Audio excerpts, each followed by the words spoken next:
नमस्कार सर्वांना. कसे आहात सगळे? मस्त आहात ना? आशा करते तुम्ही सगळे आनंदात असाल. तुम्हा सर्वांचं अगदी मनापासून स्वागत आहे आपल्या चॅनलवरच्या आजच्या या व्हिडिओमध्ये.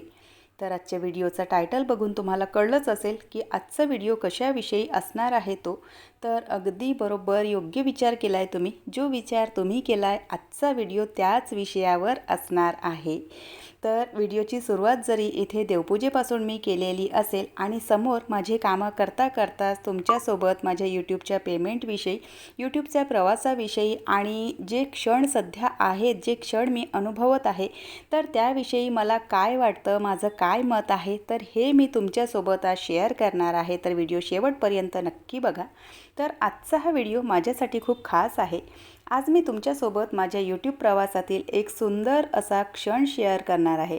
माझी यूट्यूबची पहिली पेमेंट मला मिळालेली आहे आणि ही रक्कम, हा जो आलेला पेमेंट आहे तर तो किती आहे, त्यापेक्षा या पेमेंटमागे तुमचं असलेलं प्रेम, तुमचा असलेला विश्वास आणि प्रत्येक व्ह्यू, प्रत्येक लाईक, कमेंट आणि सबस्क्रिप्शन आहे. त्यामुळे ही कमाई फक्त माझ्या एकटीची नाही तर आपल्या सगळ्यांची आहे. कारण तुमच्या साथशिवाय आणि तुमच्या सपोर्टशिवाय मी काहीच नाही. म्हणून माझ्यासाठी तुम्ही सगळ्यात महत्त्वाचे आहात. तर जेव्हा मी हा प्रवास सुरू केला तेव्हा एवढं प्रेम मिळेल असं मला खरंच वाटलं नव्हतं. पण तुम्ही प्रत्येक व्हिडिओला दिलेला प्रतिसाद, केलेलं प्रोत्साहन आणि कायम दिलेली साथ यामुळेच आज हा टप्पा मी गाठू शकले. तर तुम्हा सर्वांचे सगळ्यात आधी तर मनापासून तुम्हा प्रत्येकांचे आभार. तुमच्या विश्वासामुळेच मला रोज नवीन उत्साहाने व्हिडिओ बनवण्याची प्रेरणा मिळते. पुढेही अशाच प्रेमाने माझ्यासोबत राहा. मीही नेहमी चांगला आणि उपयोगी आणि मनापासून बनवलेला कंटेंट तुमच्यासाठी घेऊन येण्याचा नेहमी प्रयत्न करत राहणार. पुन्हा एकदा तुम्हा सर्वांचे मनापासून खूप खूप धन्यवाद. ही तर फक्त एक सुरुवात आहे.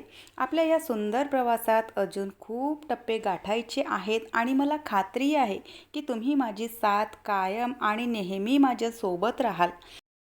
नमस्कार. तर चला, फायनली आपल्या या चॅनलवरती यूट्यूबची जी पहिली पेमेंट आहे तर ती मला रिसीव झालेली आहे आणि ती कालच रिसीव झाली. काल होती वटपौर्णिमा आणि सोबतच सत्यनारायणाची एक छोटीशी कथा मी करते. कालच्या व्हिडिओमध्ये मी तुमच्यासोबत शेअर केलं होतं आणि त्या व्हिडिओमध्ये मी तुम्हाला सांगितलं होतं, देवाला जेव्हा मिठाईचा नैवेद्य मी लावला तर त्यावेळेला तुम्हाला सांगितलं होतं की आजचा दिवस माझ्यासाठी खूप खास आहे, खूप असा अविस्मरणीय आहे आणि अगदी असा आनंदाचा क्षण माझ्या आयुष्यातला तो आहे म्हणून. तर कालचं ते कारण हे होतं की आज माझ्या यूट्यूबची जी पहिली पेमेंट आहे, आपल्या या चॅनलवरती यूट्यूबची जी पहिली पेमेंट आहे तर ती मला रिसीव झालेली आहे आणि त्यासाठी तुम्हा सर्वांचे खूप खूप मनापासून आभार. खूप खूप धन्यवाद तुमचे. कारण तुमच्या सपोर्टशिवाय मी काहीही नाही, तुमच्या प्रेमाशिवाय, तुमच्या सोबतीशिवाय मी काहीही नाही. तर त्यामुळे सगळ्यात आधी माझ्यासाठी म्हणजे माझ्याकडून तुम्हा सर्वांना खूप खूप मनपूर्वक आभार आणि समोरही कायम अशी साथ राहू द्या. पेमेंट किती आली आहे याविषयी मी समोर तुम्हाला सांगणारच आहे, पण त्याआधी माझा हा प्रवास किती दिवसाचा आहे, यूट्यूबवर येण्याचं काय कारण आहे, तर त्याविषयी थोडंसं मी तुमच्याशी बोलणार आहे. आणि सोबतच जे नवीन यूट्यूबर्स आहेत तर त्यांनासुद्धा, म्हणजे माझ्यासारखे नवीन यूट्यूबर्स, कारण मी सुद्धा नवीनच आहे, फक्त 1 वर्ष माझ्या चॅनलला झालेला आहे, मी सुद्धा नवीनच यूट्यूबर आहे. तर माझ्यासारखे जे कोणी नवीन यूट्यूबर्स असतील तर त्यांच्यासाठी काही टिप्ससुद्धा सांगणार आहे. तर सगळ्यात आधी माझ्या या प्रवासाला किती दिवस झाले, तर या म्हणजे जून महिन्याच्या लास्ट आठवड्यामध्ये माझ्या चॅनलला 1 वर्ष झालं आहे पूर्ण. म्हणजे मागच्या वर्षी जून महिन्याच्या शेवटच्या आठवड्यामध्ये मी हे चॅनल ओपन केलं होतं आणि 1 वर्ष पूर्ण झालेलं आहे. पण त्याआधी माझं ना पुन्हा एक चॅनल होतं जे मी सोडलं, ते कारण ते चॅनल डेट झालेलं होतं. 14,000 सबस्क्रायबर्स होते तिथे आणि सगळं काही म्हणजे व्यवस्थित होतं तिथे, पण व्ह्यूज जे आहेत तर ते खूप डाऊन गेलेले होते. त्याचं कारण असं की स्टार्टिंगला जेव्हा मी माझे हे म्हणजे माझं जुनं चॅनल जेव्हा चालू केलं होतं तर त्या चॅनलवरती ना एकतर मला नॉलेज काहीही नव्हता. म्हणजे समोर बोलण्याविषयी, माझ्याविषयी माझी काय हिस्ट्री आहे तर त्याविषयी म्हणजे तुम्हाला थोडंसं ते जाणून घ्यावं लागेल, तेव्हाच तुम्हाला समोरचा जो प्रवास आहे तर तो कळेल. तर 4 वर्षाच्या आधी आम्ही इथे नागपुरामध्ये सेटल झालो. माझे मिस्टर जे आहेत तर ते भंडाऱ्यामध्येच होते आणि मी माझ्या दोन्ही मुलींना घेऊन नागपुरामध्ये सेटल झाली. कारण काही अशी कारण होते की ज्यामुळे मला नागपुरामध्ये सेटल व्हावं लागलं. दोन्ही मुलींचे मला ॲडमिशन करायचे होते आणि सेटल होण्याचं कारणही म्हणजे फारसं असं काही खूप मोठं नव्हतं. पण म्हणजे असं ऐकायला आलं की यांची जी ट्रान्सफर आहे तर ती नागपुरात झालेली आहे म्हणून. आणि मला दोन्ही मुलींचे ॲडमिशन करायचे होते. ॲडमिशन म्हटलं तर तुम्ही आज समजू शकता की ज्या CBSE शाळा आहेत तर त्यामध्ये किती किती डोनेशन घेतलं जातं. तर त्यामुळे मग आमच्या दोघांचंही असं म्हणणं झालं की जर समजा अर्ध्या तास पुन्हा ट्रान्सफर झाला नागपूरला तर पुन्हा मुलांची शाळा तिथून सोडावी लागणार आहे. आणि किट्टूचं म्हणजे माझ्या लहान मुलीचं जर मी तिथे ॲडमिशन केलं, सानूचं सुद्धा ॲडमिशन करायचं होतं, तर तिथे सुद्धा डोनेशनचे पैसे जातील आणि अर्ध्या तास पुन्हा मग आपल्याला इकडे यावं लागेल. किंवा मग 1 वर्षाच्या नंतर जरी आलो तर ॲडमिशनचे पैसे तिथे सुद्धा जातील. CBSE शाळेचे ॲडमिशनचे पैसे तुम्हाला माहिती आहे की 30-30, 40-40, 50-50 हजार डोनेशन आपल्याला द्यावं लागतं ॲडमिशनसाठी. आणि जेव्हा तुम्ही 1 वर्षांनी 1.5 वर्षांनी सोडून येता ते पैसे तुम्हाला परत मिळत नाही. दुसऱ्या ठिकाणी पुन्हा ॲडमिशन करायची आहे तर अशा याच्यामध्ये मग पुन्हा आणखी दुसऱ्या ठिकाणी पुन्हा डोनेशन भरावं लागतं. तर त्याचसाठी म्हणून मी माझ्या दोन्ही मुलींना घेऊन इथे नागपुरामध्ये शिफ्ट झाली. आणि तिथून मग 2 वर्षाच्या नंतर यांची ट्रान्सफर झाली. म्हणजे ट्रान्सफर झालेली होती पण तिथून त्यांचं जे पोस्टिंग आहे तर ते काही इकडे झालेलं नव्हतं. म्हणजे त्यांना इकडे सोडलेलं नव्हतं. तिथले जे त्यांचे सोबतीचे जे काही त्यांचे साहेब वगैरे आहे तर त्यांनी इतक्या लवकर म्हणजे त्यांना काही तिथून सोडलं नव्हतं. तर त्यामुळे 2 वर्ष ते तिकडे राहिले आणि मी इकडे राहिलेली. तर इथे येण्याचं हे कारण होतं नागपुरामध्ये. दुसरी गोष्ट म्हणजे यूट्यूबचा जो प्रवास आहे तर तो मी का बरं चालू केला. तर जेव्हा मी तिथे भंडाऱ्यामध्ये राहत होती, सरकारी कॉटनमध्ये आम्ही राहायचो. आणि तिथे ना म्हणजे इतक्या सगळ्या मैत्रिणींचा आमचा ग्रुप होता की तुमचा दिवस कसा निघायचा आणि कसा जायचा तुम्हाला काहीही कळत नव्हतं. अगदी शॉर्टमध्ये मी माझी स्टोरी सांगणार आहे. तर अशा प्रवासातून मी इथे आलेली. आणि इथे शहरातलं जे वातावरण आहे तर ते इतकं म्हणजे इतकं एकटेपणाचं असतं की कोणाला कोणाशी काही घेणदेण नसतं. कोणाला कोणाशी काही म्हणजे काहीही म्हणजे घेणदेणच नसतं. सगळे आपापल्या याच्यामध्ये असतात. आणि अशा याच्यात मला येऊन ना इतकं एकटं एकटं वाटायचं. त्यातल्या त्यात हे बाहेरच होते 2 वर्ष. आणि सानूची जी शाळा आहे तर ती सुद्धा उशिराची यायची. तिला ट्युशनसुद्धा होती. तर सायंकाळी 7-7:30च्या दरम्यान ती यायची. किट्टूची सुद्धा मी सेकंड शिफ्ट घेतलेली होती. तर 12 ते 6ची तिची शाळा होती. आणि घरी मग सासूबाई आणि मी म्हाताऱ्या माणसांसोबत आपण बोलून बोलून किती बोलणार आहोत आणि TV सुद्धा किती बघणार आहोत. तर त्यासाठी म्हणून एक टाईमपासचा एक जरिया यासाठी म्हणून मी माझं ते जे चॅनल आहे तर ते चालू केलं होतं. त्याविषयी मला काहीही नॉलेज नव्हता. काहीही म्हणजे कुठलंच नॉलेज नसताना एक शून्य नॉलेज आपण ज्याला म्हणू शकतो. तर शून्य नॉलेजमध्ये आम्ही ते चॅनल चालू केलं. आणि चॅनल चालू करण्याची जी आयडिया आहे तर ती सानूने मला दिली होती, माझ्या मोठ्या मुलीने. की मम्मी तू म्हणजे बोर होत राहतेस, एकटीच घरी राहतेस आणि काही ना काही तुझं क्रिएटिव्ह दिवसभर चालूच राहते. तर तू एक काम कर, यूट्यूबवर तू व्हिडिओ बनव म्हणून. आधी तर मला वाटलं की माझ्याच्याने नाही जमणार म्हणून. पण जसं तसं मी ते चॅनल चालू केलं. आणि त्यानंतर चॅनल चालू केल्याच्यानंतर महिना 1.5 महिना एक व्हिडिओ टाकला की 1.5 महिना 2 महिने मी व्हिडिओज टाकत नव्हती. तर त्यामुळे ते जे चॅनल आहे तर ते डेट झालं. कधी कधी 4-4 महिन्याच्या सुद्धा गॅप झालेल्या होत्या त्या चॅनलवरती. आणि काही काही व्हिडिओ इतके व्हायरल गेले होते त्या याच्यावर की 50-50, 60-60 हजार, काही शॉर्ट तर 1-1 मिलियनवर गेलेले होते. आणि तिथले जे शॉर्ट आहे तर ते खरंच खूप छान चालायचे. म्हणजे 3-3, 4-4, 5-5 लाखावर त्या याच्यावरचे शॉर्ट होते माझे.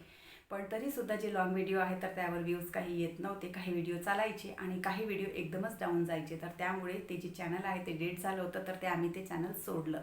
आणि त्यानंतर मागच्या वर्षी मग मी हे चॅनल चालू केलं. कारण मला ना स्वतःला व्यस्त ठेवण्याची सवय झालेली होती त्यामुळे. तर मग पुन्हा मी हे चॅनल चालू केलं आणि वर्ष या चॅनलला झाला. तर जे कोणी नवीन यूट्यूबर्स आहेत तर त्यांना मी एक सांगेन, व्ह्यूज पाहून म्हणजे डगमगावायचं नाही, डिमोटिवेट व्हायचं नाही. व्हिडिओ टाकत राहायचे. सुरुवातीचा जो आपला फोकस आहे तर तो कन्सिस्टन्सीवर ठेवायचा. म्हणजे सातत्याने व्हिडिओ टाकत राहायचं. कन्सिस्टन्सी म्हणजे असं नाही की रोजच्या रोज एक व्हिडिओ टाकायचा आहे म्हणून. जर तुम्ही आठवड्याला 3 व्हिडिओ टाकत असाल तर त्याच टायमिंगवर त्याच दिवसावर तुम्हाला व्हिडिओ टाकायचेच आहेत. कन्सिस्टन्सी याचा अर्थ असा नाही की रोजच्या रोज तुम्हाला व्हिडिओ टाकायचे आहेत. पण एक सातत्य टिकवणे गरजेचे आहे. की समजा आठवड्यातून तुमचे 2 किंवा 3 व्हिडिओ जात असतील तर बिना ब्रेक घेतल्याने तुम्हाला ते व्हिडिओ त्या दिवसावर त्या वेळेवर टाकायचेच आहेत. याचा अर्थ होतो कन्सिस्टन्सी. तर हे काम तुम्ही नक्की करा. व्ह्यूज बघून डिमोटिवेट म्हणजे व्हायचं नाही. सातत्याने आपलं काम करायचं. सुरुवातीचा जो फोकस आहे तर तो कन्सिस्टन्सीवर ठेवायचा. तर अशी होती माझ्या यूट्यूब प्रवासातील जर्नी. मी यूट्यूब चॅनल का चालू केलं, किती दिवस झालं ते. आणि त्यानंतर आता पेमेंट किती आलेली आहे तर पेमेंट अशी काही फारशी नाही, पण पेमेंटपेक्षा माझ्यासाठी महत्त्वाचं आहे तुमचं प्रेम, तुमची साथ. तुम्ही ज्या छान छान कधी कधी कमेंट्स करता, तर त्या कमेंट्स वाचून खरं सांगते इतकं छान वाटतं आणि खरंच असं वाटतं की चला आपल्यापासून कोणीतरी काहीतरी शिकत आहे, तर हे समाधान माझ्यासाठी ना खूप मोठं आहे. तर चला आता म्हणजे पेमेंट किती आली आहे, तर यूट्यूबची एक ना पॉलिसी आहे की आकड्यामध्ये आपण हे पेमेंट सांगू शकत नाही. तर जसं आपण केळांना 1 दर्जनमध्ये जितके केळं असतात, तर त्यातून 1.5 केळ जो आहे तो आपण मायनस केला, तर तितकी जी पेमेंट आहे तर ती आलेली आहे. पेमेंट म्हणजे खूप नाही, पण मला समाधान आहे की या प्लॅटफॉर्मवरती काम करण्याची एक जे लीगल कारण असतं तर ते मला मिळालेलं आहे. की उगाच कोणाला असं वाटतं की बघा कॅमेरा घेऊ घेऊ इकडे तिकडे फिरत असते, किंवा जो ट्रायपॉड आहे तर ट्रायपॉड घेऊ घेऊ इकडे तिकडे उगाच फिरत असते, हिला काही काम नाही काही नाही. कारण बघा मी एकटी राहत नाही, माझ्यासोबत सासूबाईसुद्धा राहतात आणि म्हाताऱ्या माणसांना आपण नाही समजवू शकत की हे जे काम आपण करतो तर त्यामध्ये पैसेसुद्धा मिळतात म्हणून. तर एक ते जेन्युअनली रिझन आपल्याला मिळतं, एक लीगल कारण मिळतं की तुम्ही हे जे काम करत आहात तर ते उगाच करत नाही, याचं काहीतरी बेसिक काहीतरी फायदा आहे त्याचा. तर ते एक कारण मला मिळालं. अदरवाईज पेमेंटपेक्षा तुमचं प्रेम, तुमची साथ, ह्याच गोष्टी माझ्यासाठी खूप महत्त्वाच्या आहेत. तर चला पेमेंट किती आलं आहे तर ते मी तुम्हाला आता सांगितलं. माझा हा प्रवास किती दिवसाचा आहे, काय आहे, तर ते सुद्धा मी तुम्हाला सांगितलं. आणि हो, जे माझं जुनं चॅनल होतं, तर गळ्यामध्ये थोडा कफ येत आहे, सॉरी. तर माझं जे जुनं चॅनल होतं तर काही डॉलर ना त्यावरचे होते आणि त्याच आय डीवर मी माझं जे नवीन चॅनल आहे तर ते लॉग इन केलेलं. तर तिथले काही डॉलर आणि इथले काही डॉलर, तर अशी मिळून ही जी पेमेंट आहे तर ती मला रिसीव झालेली आहे. तर चला आजचा व्हिडिओ मी इथेच संपवते. आशा करते तुम्हाला आवडला असेल व्हिडिओ. कुठे जरी आवडला असेल तर लाईक करा, चॅनलवर पहिल्यांदा आले असाल तर सबस्क्राईब करा, बेल आयकॉनसुद्धा क्लिक करा, जेणेकरून माझ्या येणाऱ्या व्हिडिओचं नोटिफिकेशन तुम्हाला असंच मिळत राहील. आणि प्लीज प्लीज प्लीज कमेंट करत चला, लाईक करता त्यासोबत कमेंट करत चला की तुम्हाला व्हिडिओ कसे वाटतात, कशा प्रकारचे व्हिडिओ तुम्हाला बघायला आवडतील, तुम्हाला काय वाटतं व्हिडिओविषयी काहीतरी सांगत चला. कारण तुमच्या एका कमेंटमुळे ना जो एक यूट्यूबर आहे, जो एक इन्फ्लुएन्सर आहे, तर बघा तो खरंच खूप मोटिवेट होतो. त्यामुळे प्लीज कमेंट करत चला. तर चला भेटूयात नंतरच्या व्हिडिओसोबत. तोपर्यंत बाय. हर हर महादेव.